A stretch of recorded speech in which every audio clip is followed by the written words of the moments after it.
Okay, so happy March. Like this, cool today and tomorrow, Sunday and Monday, warm again, then cool for a couple weeks. So probably got a few weeks here where, at least for South Central PA, still need capped honey frames and or solid feed, winter feed on yet, as these colonies keep expanding.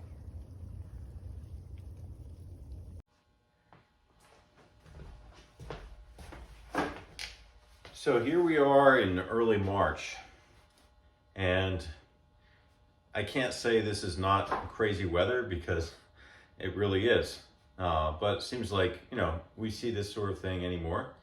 And as beekeepers, we just have to plan, do the best we can to look ahead.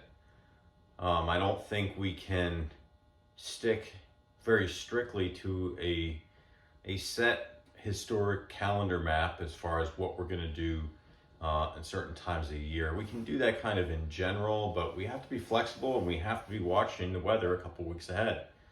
I can remember a couple years ago, everyone was so concerned that there was no fall flow and everything was so dry, and saying they were losing bees because of that. And honestly, you could look ahead and see that happening, and you could feel it happening, and know that it was happening, and that was the time to act, not worry about it or complain about it. And that's where we are, I think, this spring as well. The next few weeks are going to be in South Central PA. It's probably going to be in the 40s. Northern PA is going to be in the 30s, and that's stored honey frames, hard feed, things like that are what the bees are going to need inside of their colonies. They've been building up most places in Pennsylvania, thinking that it's spring, so that does present somewhat of an issue there. And if you want to maintain that momentum, not everyone does, depending upon whether you're just maintaining a hive or two and you're okay for letting them drop back, maybe lose some of that brood and start over.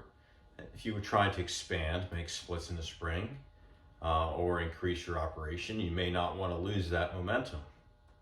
And so we've really just got to look ahead and react to what we see and what's going on. For the most part, and everyone has their own opinion on it, either have a lot of capped stores from summer and early fall already in the colonies to hold them over.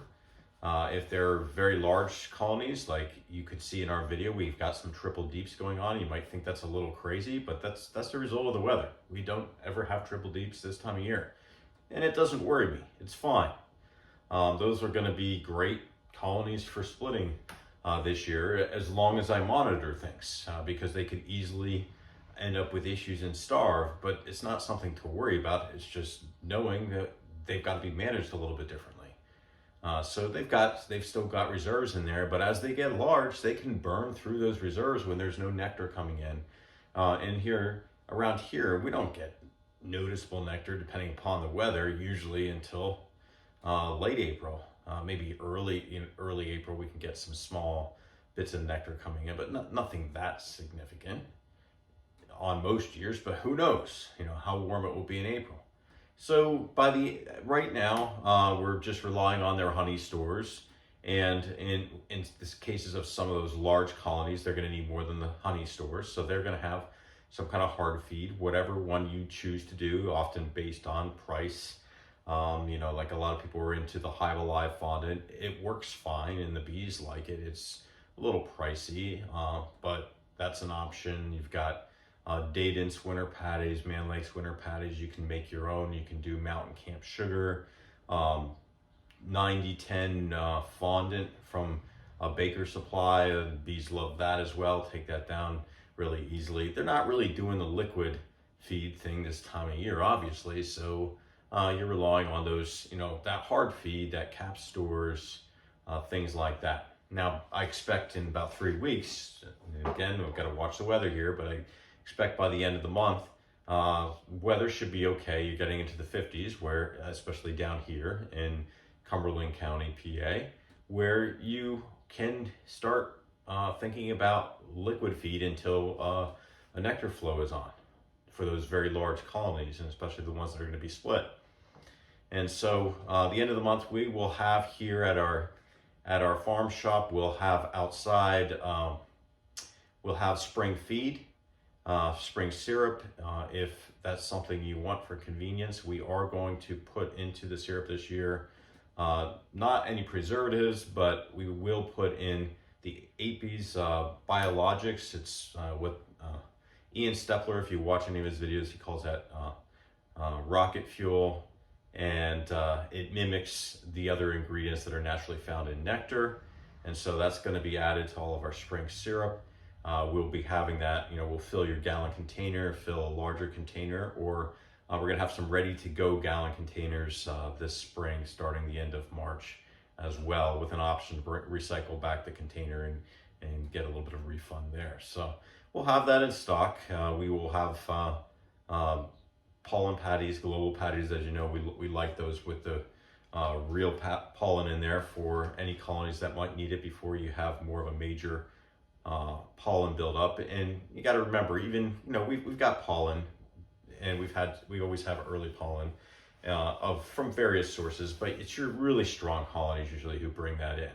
The smaller ones or the splits that you're doing, you're making it easier for them as they build up to put a little bit of pollen patty in there. So that's really the purpose there. And then it's not needed for all situations, and depending upon what your goals are for the year.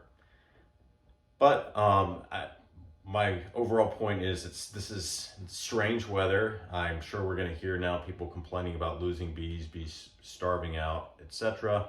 But making sure that they have what they need close to where the cluster is when it gets cold. Those are the important things. You can always react and address those things. It's not really a reason to panic or worry as far as that goes.